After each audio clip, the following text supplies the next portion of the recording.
E aqui começa o meu comparativo entre o Xbox Series X e o PlayStation 5 na questão de hardware e plataforma de gaming, e a montagem de um PC gamer baseado nesse confronto. A gente vai começar com o Xbox Series X,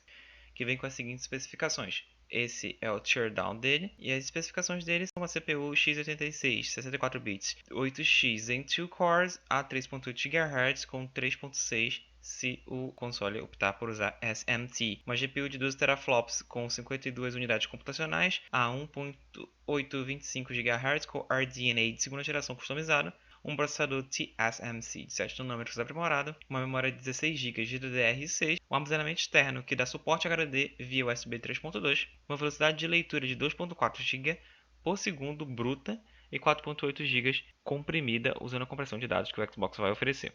Esse aqui é o teardown dele, mas a gente vai tirar esse teardown daqui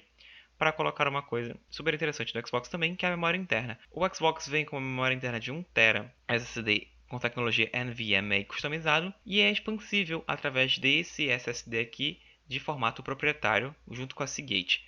O Xbox tem inúmeras vantagens em plataforma de gaming, mas a gente listou algumas aqui delas, como o Xbox Game Pass, que é uma espécie de Netflix dos jogos. Você paga R$ 40 no plano Ultimate, por exemplo, para ter acesso a uma biblioteca de mais de 500 jogos e poder fazer o download de algum desses jogos todo mês sendo seus. O Xbox All Access, que é uma espécie de financiamento do console, que inclui o próprio console Xbox, ou uma assinatura do Xbox Game Pass Ultimate sem custo adicional. O Smart Delivery, que se você comprar um jogo de Xbox One hoje, você vai receber uma cópia desse jogo para o Xbox Series X sem custo adicional nenhum. Multiplataforma, você pode jogar os seus jogos no telefone com o Xbox X Cloud e também jogar no seu PC Windows. Retrocompatibilidade total, você pode jogar os jogos do Xbox original, do Xbox 360, do Xbox One no seu Xbox Series X. Fidelidade e poder gráfico, o Xbox vai rodar jogos a 4K 60 FPS, mas se os jogos tiverem esse selo de otimização para Series X, eles vão rodar a 120 FPS em 4K. E agora nós vamos ao PlayStation, o SSD que é a chave de marketing do PlayStation 5, esse é o teardown dele, e ele vem com uma CPU de x86 64 bits, AMD Ryzen Zen 2 com 8 tópicos, 16 threads, uma frequência variável de até 3.5 GHz, uma GPU baseada em AMD Radeon RDNA de segunda geração, com suporte a Ray Tracing, assim como o Xbox, uma frequência variável de até 2.23 GHz, entregando 10.3 teraflops, uma memória de sistema GDDR6 de 16 GB, um SSD de 825 GB, uma largura de banda de leitura de 5.5 GB bruta e 9.2 GB usando a compressão de dados que a Sony vai oferecer. E foi difícil achar algumas vantagens para um cliente escolher o PlayStation 5, mas a gente conseguiu listar algumas delas aqui, como a exclusividade em franquias aclamadas e de sucesso, como God of War, The Last of Us e Marvel's Spider-Man. São jogos que não existem no Xbox, você não vai poder jogar eles fora da plataforma PlayStation. O SSD ultra rápido, a Sony promete acabar com as telas de loading, ou se não conseguir fazer isso, reduzir elas drasticamente. Retrocompatibilidade parcial, somente jogos de PS4 vão rodar no PS5, todos os 4.000 jogos, com exceção de 10 títulos que sinceramente não fazem a menor diferença, que ninguém conhece. Porém, jogos como Call of Duty Advanced Warfare do PS3 e Hulk do PlayStation 2 não vão ser jogados no PlayStation 5, já que não tem suporte para esses jogos. Além disso, o feedback áptico no controle DualSense promete ser revolucionário. A Sony promete entregar uma experiência de gaming revolucionária para os seus usuários, fazendo com que eles sintam aonde estão pisando e de que forma estão pisando através de vibrações no controle. Baseado nisso, nós vamos montar um PC gamer nas configurações da atual geração, mas antes vamos comparar o PlayStation 5 e o Xbox Series X, que tem basicamente a mesma arquitetura nesse quadro, porém diferem na GPU com 10.3 teraflops para o PlayStation 5 e 12 teraflops para o Xbox Series X.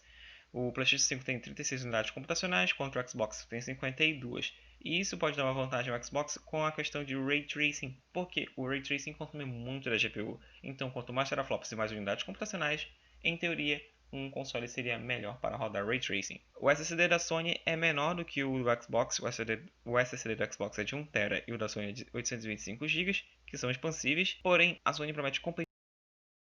menor com uma velocidade de leitura maior de 5.5 GB bruta ou 9.2 com compressão de dados, e o Xbox vai rodar apenas com 2.4 GB de leitura bruta e 4.8 usando a compressão de dados, o que não é nem metade do console da Sony. Porém, em todos os outros aspectos, o console da Microsoft vence com a Xbox Velocity Architecture e o preço é igual. Baseado nisso, nós vamos montar o nosso PC Gamer nas especificações do Xbox Series X, começando com o processador AMD Ryzen 7 3800X, indo para a placa de vídeo NVIDIA GeForce RTX 2080 Super, uma memória RAM HyperX Predator 3000 MHz DDR4 2 de 8 GB, totalizando 16 GB, um armazenamento de GB/hours NVMe 4Gen SSD de 1 TB,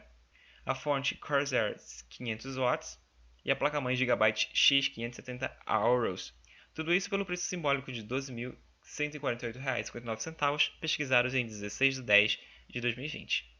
A conclusão de que chegamos é que o Xbox Series X é o melhor console para se escolher, uma vez que a gigante Redmond sai na frente em custo-benefício com o console. Além disso, o poder gráfico vai ser uma coisa que vai ser muito demandada na próxima geração e o Xbox Series X está pronto para dar a melhor experiência de gaming para o seu usuário. Porém, um PC gamer, apesar do preço muito maior do que os consoles de nova geração, lembrando que os consoles de geração são de R$ 5.000 aproximadamente e o nosso PC Gamer deu aproximadamente R$ 12.200, eles podem ser usados para coisas além de jogar e ser entretenimento. Eles podem ser usados para trabalho, como programar inteligências artificiais, fazer códigos em Java ou usar programas como AutoCAD que demandam muito processamento computacional, além de ser mais fácil e barato de atualizar, uma vez que você não precisa comprar todos os componentes de uma vez ou o console inteiro de uma vez, e sim trocar peça por peça. Esse foi o meu trabalho. Muito obrigado pela atenção.